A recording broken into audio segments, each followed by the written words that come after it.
Imana bita mukanyene by'abantu abantu twifuza gukora ibihwanye n'ibyifuzo byacu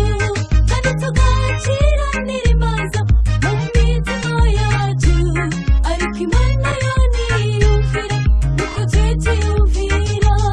iratureka tugahitamo ikibi canke iciza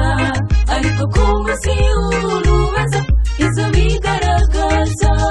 duharanire gukora ibyiza igihe kikiriho kuko ibyo dukora byose Imana irabibona naho tuba twibaza ko tubikora twinyegeje tumenye ko ijisho ry'Uhoraho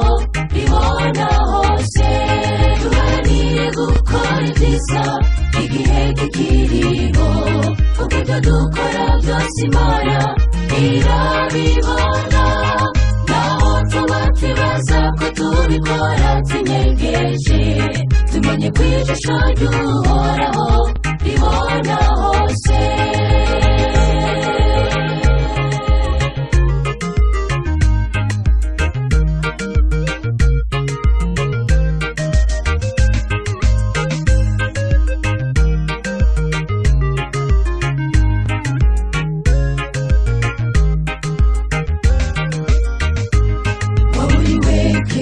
nyamara n'agaciro wabihaye isara cyari kurugara shaka watokwihanubu reka gukoma nazo umutima w'intara kwakira kugira ntituzohome ku byiza yasezeranye igihe nikiba mu maso kandi ukomeze gusenga ntiyaseruka ku bicu tuzicarire nawe waburiwe kenshi nyamara n'agaciro wabihaye isara cyari kurugara shaka watokwihanubu reka gukoma nazo umutima w'intara kwakira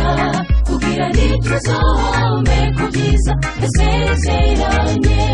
igihe nikiba mu maso kandi ukomeze gusenga ntiyaseruka ku bicu tuzicarire nawe duharanire gukora ibyiza igihe kikiriho kuko ibyo dukora byose Imana irabibona naho tuba twibaza ko tubikora twinyegeje tumenye ko ijisho ry'Uhoraho ribona hose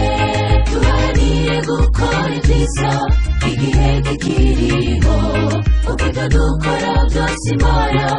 irabibona naho tuba twibaza ko tubikora twinyegeje tumenye ko ijisho ry'Uhoraho ribona hose